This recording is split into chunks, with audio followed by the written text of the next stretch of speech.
All right, so that's the situation as it unfolds at West Palm Beach. My goodness, who would have ever imagined that would be here so close after the last polls closed? Donald Trump, by and large, claiming victory in that lengthy address. And I suppose it's important to emphasize for you that the Republicans haven't officially been announced as the winner of this election, but with just about 4 or 5 more electoral college votes needed, I suppose they're the presumed winners, especially because Kamala Harris hasn't even broken through the 200 mark insofar as the electoral college votes. Remember, that magic number that's needed is 270, and there are different pollings, but the BBC, for example, has Trump already on 266, which means he needs just 3 more to push him over that line. Very quickly, what shouldn't be lost to us is just how late or perhaps early morning it is in that part of Florida. It's coming up for 3 a.m. in the morning, but you'd never say, given just how lively the crowd there has been, chanting USA as Donald Trump and that large crowd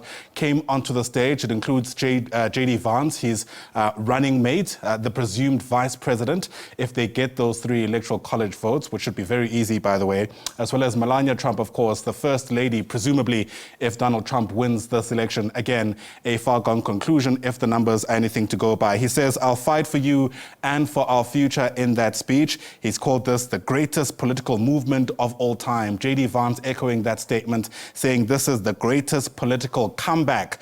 Interestingly, if you're looking for a connection to South Africa, perhaps a bit of a stretch, Elon Musk also being mentioned there.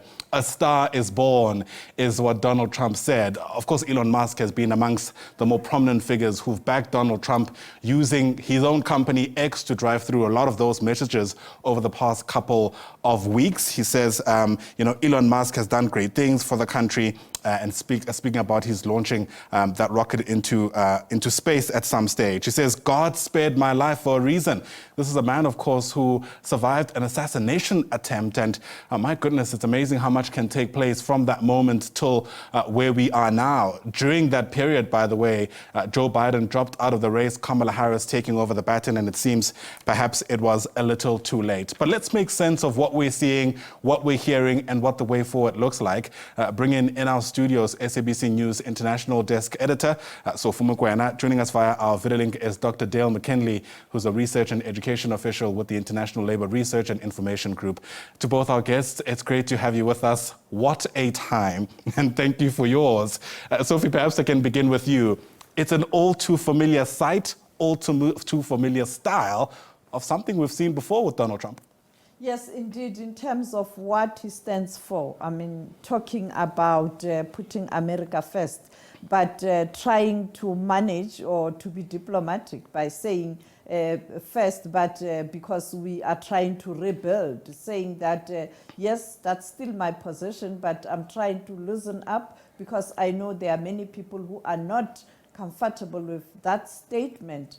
And then the other issue, talking about I am not going to start a war, I am going to stop wars.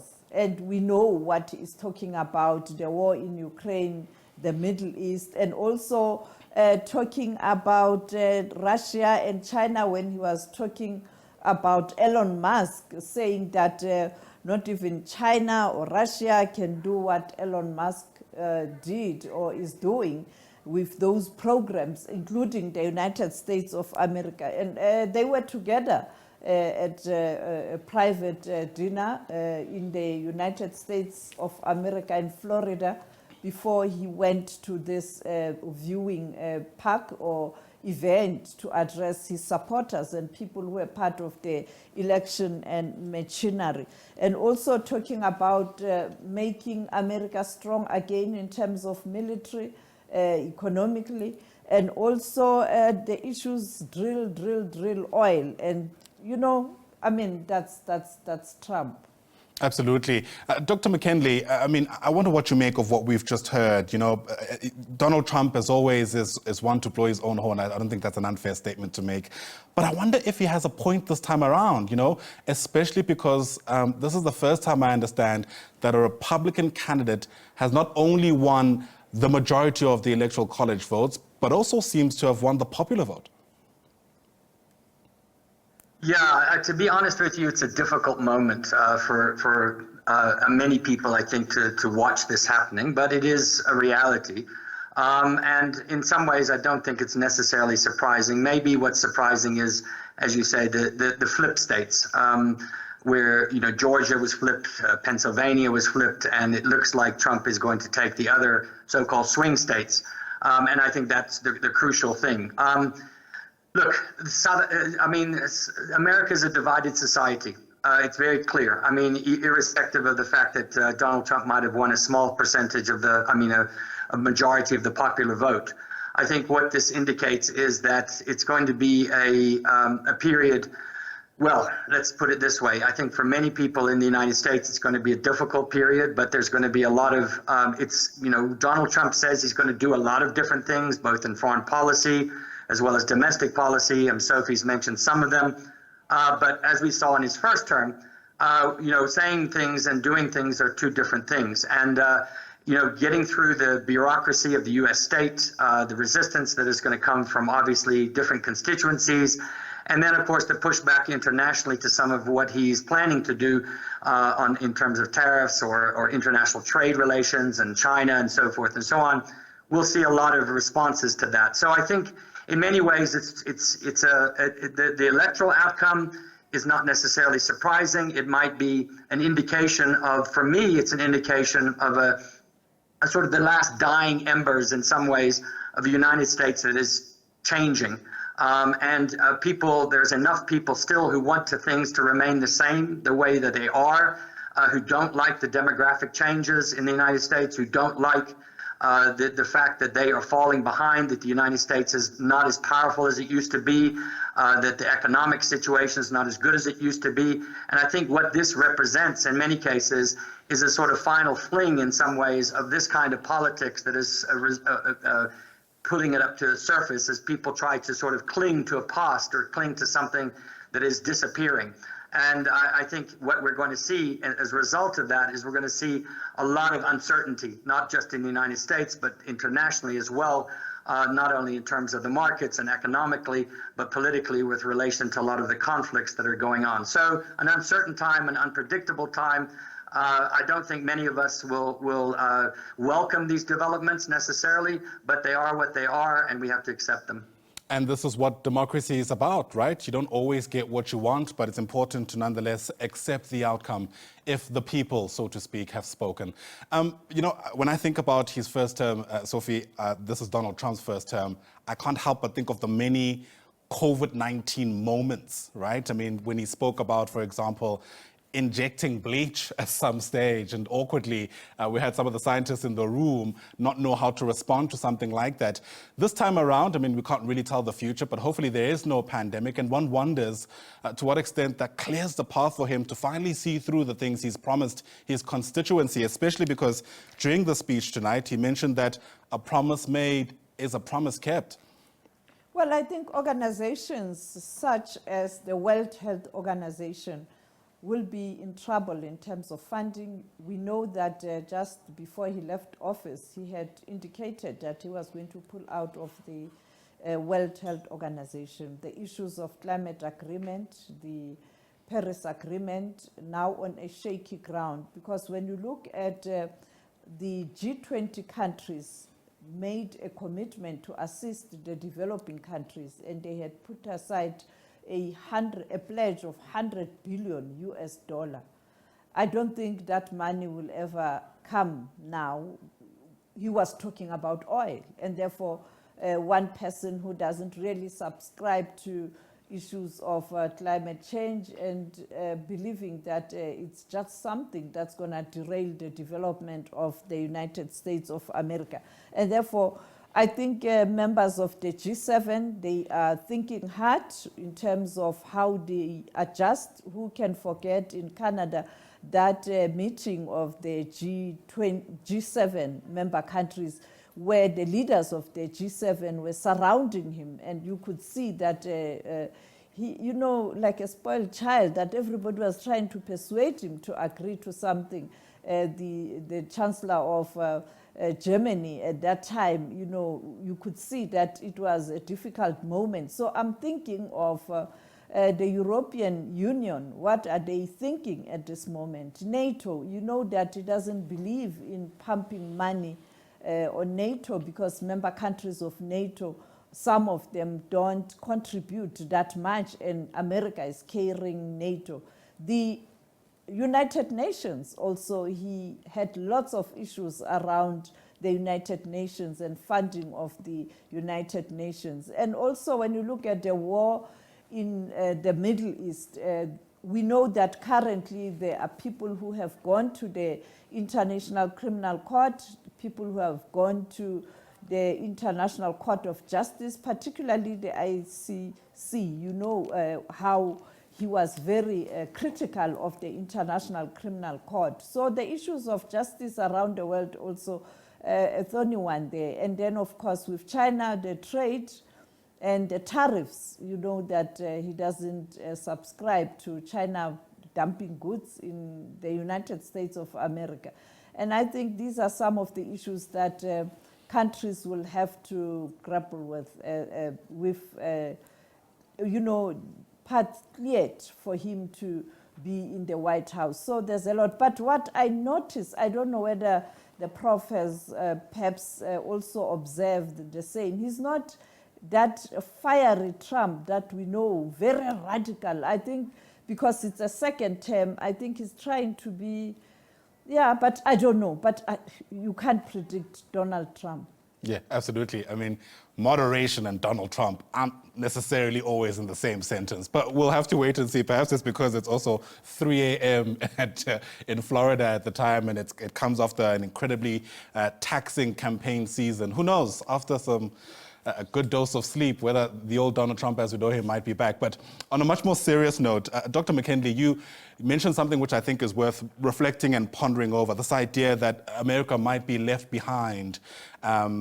Because in the lead up to this election, there was a lot of talk around whether or not that country is actually ready for the kind of change that would see the first woman president, the first black woman president. And now that we're here, perhaps the answer to that question is no. Yeah, I think it's actually quite sad. Having connections with the United States myself personally, in terms of family, I have been following this quite closely. And I think what you have is you have a generational issue as well, where the vast majority of people who were voting for Donald Trump are, as I say, looking to a past. They're looking to recover a past that is no longer there, particularly, and let's be honest, a white America. An America that doesn't look very brown, that doesn't look very black, that doesn't look very like it's got a lot of foreign nationals in it and others, and a world, you know, sort of harking back to the days of the 1950s and 40s and so forth like this. And I think what I was saying here is that in many cases, as we know, not just in the United States but in other countries, the youth are oftentimes the ones that don't vote. Don't come out to vote, but you'll see, I think what you're going to see is you're going to see a lot of the younger people in particular beginning to respond to a lot of the kinds of policy agendas, particularly on the social issues that Donald Trump is going to push. I am of the opinion that he's going to double down. I think he's probably very tired right now. I think when he gets in there, he's going to see this as a historic opportunity to do the kinds of things that he wasn't able to do in the first term. And he's going to try to push hard. I mean, he's already said, we'll seal the borders. For example, we'll just take all the tariffs, we'll push them up. As Sophie said, we're going to make NATO pay for themselves. We're going to do all these kinds of things that he didn't actually get to do in the first term. Whether he succeeds in all of those things is up for debate. But I think what this is going to represent, it's going to represent a sea change, for the next 4 years, a generational shift, where we're going to see these, as I say, these dying embers of an old America throwing themselves up in very, I think, very sort of aggressive form, in the form of Trump. And the world, as well as much of the United States, I mean, even if we accept that the fact that the election results are not yet in, it looks like it's going to be like about a 51.5 to 48.5% kind of split. So effectively what that means is that things are very divided, and our world is divided, and Donald Trump represents a particular part of that division, a particular side of that division. But let's not forget that there's another side. There are ordinary people, there are countries that disagree fundamentally with what he represents, and they're not going to stand still, and they're not going to keep quiet. So we're going to see, I think, this is not just about Trump, it's about the kind of political and social relations that he's going to produce in the United States and in the world. And my sense is that that is going to be giving quite a lot of energy to those that are going to be pushing America and the world into a new phase that is coming a little further down the road. And that Donald Trump represents a dying politics, but unfortunately a politics that is very dangerous at the moment. Sure. Speaking about the influence that he's likely to have on the world, Ms. Sophia, I wonder if I could give you a very quick final bite of the cherry.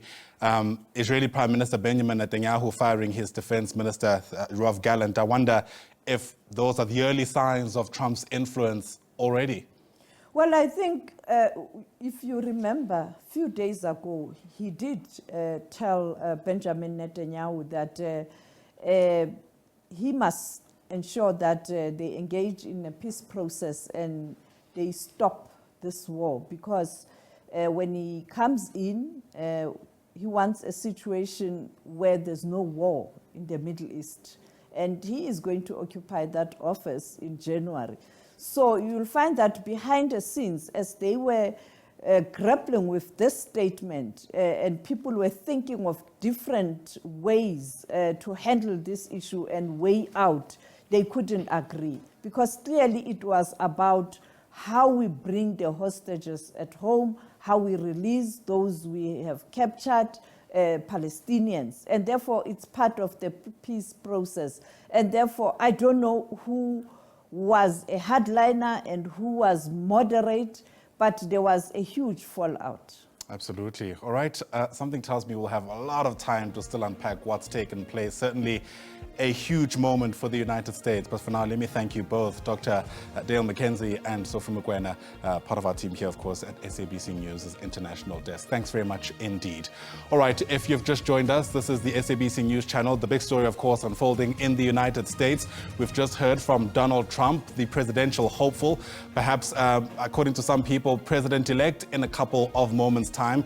He currently has 266 electoral college votes. That's just over 50%, 51.2%, as you can see at the bottom of your screen there. Kamala Harris still having a bit more of a bigger gap to close. She has 219 electoral college votes. Remember, the magic number is 270. That means Donald Trump needs just 3 more of these electoral college votes, while Kamala Harris needs about 51 or so. So you'll do the maths and let us know how you reckon this election is likely to unfold.